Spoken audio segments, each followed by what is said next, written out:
Ciao. Hey, wine, food, conversation amongst friends. One might almost call this a dinner party. Hey, Poppy! We did. We talked about Apple stuff. We did. We managed a couple times. Yeah, a couple times this week we did it. 2 or 3 times this week we talked about Apple stuff on this Apple show when we had Mike T. Rose here with us. I say Mike T. Rose because that's how you find him on Twitter, at Mike T. Rose. Otherwise, just look for Mike Rose. Yeah. Or whatever. Not the one with the traveling sideshow. Not the one with the traveling sideshow. Not the former lead singer of Black Uhuru. Okay. I think I decided years ago to use the middle initial because there are so many of me. There's actually a Mike Rose in the UK who is a games journalist who's on Twitter, I think, as Rave of Ravendale, and we used to get each other's email all the time. Sure. Back when you were TUAW. Back when I was doing the writing thing as well, and we have a small but feisty league of internet Mike Roses on Twitter. I think there's 5 or 6 of us, just to allow people to disambiguate, like you know, to know which Mike Rose they're trying to contact. And fortunately, we're all kind of cool. There's nobody who we want to kick off the island yet, so it's nice. Because Ken Rays are like Highlanders. If I'm ever in a room with one of us isn't walking out. I don't know which one it's going to be. Good luck to all of us, though. Carrying a 300-year-old sword that's made with, or a 500-year-old sword that's made with 200-year-old steel that can't possibly exist. Yeah, just in case. Just in case. So last time you were on the show, because it's Friday, as people hear this, last time you were on the show, Friday was devoted to Wheel of Stuff, which I want to say you spin 2 or 3 times. I think 3. I'm not 100%. But basically, I had enough people on enough times that it had been, done over and over again. And I thought, we should try something different. And, of course, I had just done a rewatch of Mythic Quest, Raven's Banquet. So I decided the thing that we had to do was dinner party. Right? Dinner party. Yeah, exactly. Yeah. So not doing it the way they did on Mythic Quest, because who could possibly do things the way they do things? But it's the thing that we've always done. People say, who are the 3 people you would have to dinner? Or who are the 3 people you would, whatever, go ice skating with? I don't know. It's tough to talk when you're ice skating, though. That's true. So what we put together is a thing where, you get about 2.5, 3 hours. It's a multi-course meal. You're not, grabbing In-N-Out burger on your way someplace else. You can invite 3 people. Does not matter. The only thing that I ask is that they be actual people. So you can't have Jim Kirk and Jean-Luc Picard and somebody else. But real people from any time in history. If you don't speak the language they speak, that doesn't matter because we'll assume a universal translator, or we're all speaking Galactic Basic or whatever you want to say. It can be anybody you want. I'm curious about who you would have to dinner and why. So if you don't mind, sir, let me know who's the first guest at your dinner party. Well, this one's a little bit. It's not a gimme because it has not actually been achieved, but it is theoretically possible. The first one would be Tony Kushner, playwright and the author of Angels in America and a bunch of other stuff as well. Because I know he's a fantastic dinner guest and a fascinating person, but also I have there. It's like not outside the realm of possibility that I could have him over for dinner at some point because I know his cousin and his husband is someone I used to work with years and years ago. Right. So when the cousin's son had his bar mitzvah at my wife's synagogue, Mark and Tony were guests at the bar mitzvah. Oh. So I got to say hello and say, hey, I'm Mike, nice to meet you. And then chatted with Mark, who's the husband who I do know from the Wayback Machine, from the early 90s, good God. Right. Early to mid 90s we worked together. But Tony Kushner would be, I think, would be a really, really interesting dinner guest. He's erudite. He's thinking deeply about stuff. And I love his work, so I would put him number 1 on the list. I think you're the first person to have somebody at the dinner party who you could actually theoretically have at a dinner party. Yeah, I've met and shaken his hand. Right. Are you using this as an invitation? No, it just when you asked originally, when I saw you sent the question in advance. Yeah. By the way, inside inside the podcast studio, Ken does send us the questions in advance. Well, this one in particular. Well, I always send the topics. Yes. The one topic that is always a mystery is I had no idea what you were going to say for what was news to you. Otherwise, I want you to be a bit prepared. Like, like, come on, raise your standards for us. Come on. How about this Pegasus thing? And you'd be like the mythical horse-winged creature from...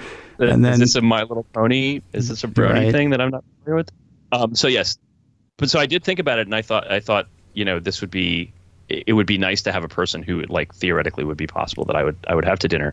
The second one, I mentioned him earlier in the week. I'd probably get my grandpa Frank to come to dinner, because he's a funny guy, and he's a raconteur, and he was so kind. He was just a wonderfully kind and wonderfully beloved man. I'd love the chance to catch up with him again. I mean, he died when I was in my early 20s, so it's been a long time.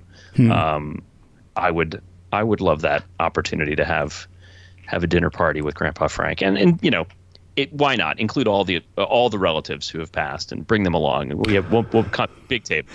We'll make it it's 3 people, unfortunately. Sorry.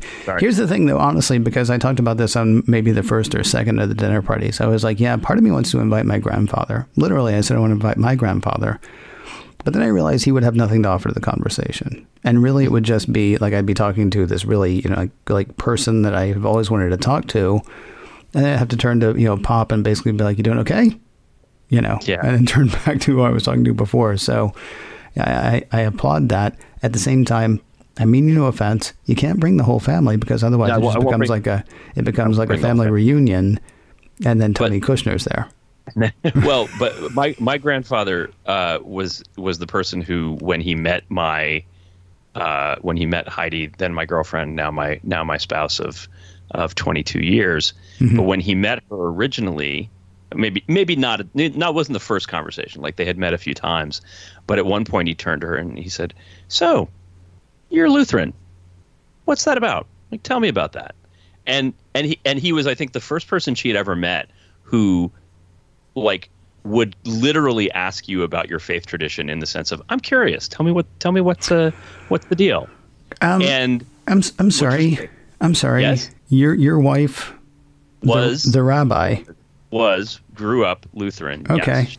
She converted to Judaism. She became a rabbi. Her father is a retired Lutheran bishop. Okay. So they are, as far as we know, the first father-daughter bishop rabbi set in recorded history. Wow. All right. And yeah, she grew up Lutheran. She was Lutheran when we met. She became Jewish. Then she became a rabbi, in that order. That's sort of the required order. Actually, you can't do it the other way around. No, I would imagine not. But Grandpa Frank was like, "Yeah, I'm curious. Tell me what that's about." Like, he had a genuine openness and curiosity about, like, what made people tick and what was going on and what they cared about. Like, if you cared about it and it was important to you, it was important to him. And so he would he just was a very open, conversationally, he was a very open guy. I didn't get to spend a lot of time with him as an adult, because he died when I was not far out of my teens. Yeah. But yeah, he was a wonderful man. And guest number 3, sir. Guest number 3, this is so tough. I mean, it would be kind of cliche to say Steve Jobs, so I'm not going to say Steve Jobs. I would love to have dinner with him, but I'm not going to do that. Okay. I'm going to say Tim Gill, who was the co-founder of Quark and developed Quark Express. Because the times when I did meet him, he struck me as someone who was super interesting, and just like he invested his energy in making a great product. He worked with a business partner, Fred Ibrahimi, who was notoriously difficult to deal with. And I'm sorry, Fred, if you're listening to this, if this comes as a revelation to you. But he just had a he had a real clarity about what he was doing, and he was also, and an out gay man at a time in the technology industry where that was, if not truly revolutionary, was a little bit of he was a little bit of a pioneer in that regard. And as far as I know, he's still living, still working. I have not checked to see if he is, so I don't know whether this is a plausible or an implausible. But yeah, I'd like to have dinner with Tim Gill. All right. So listen, I really do feel like you're just using this as a calling card, since your grandfather. I'm not on purpose. Since your grandfather is not going to be able to join you for this dinner, if the other two get in touch with you, I've got dibs on the third seat. Okay. All right. I will put you in there. Tim Gill, by the way, does live apparently in Denver with his husband. Founded Quark in 1981 with a $2,000 loan from his parents, as you do. Oh, see, that's great. I'm sorry. I love those stories. A $2,000 loan from your parents. That's fantastic. Like, the stories that are always like, she started with a dream and $500,000 from her parents. It's like, all right, I don't feel like you're doing something. If you say $2,000, I mean, 1981 dollars, that's a lot more money than it is today. But that's still not, that's not even $10,000. That's why they call it two. That would be a lot of money, but no, this was a small amount of money.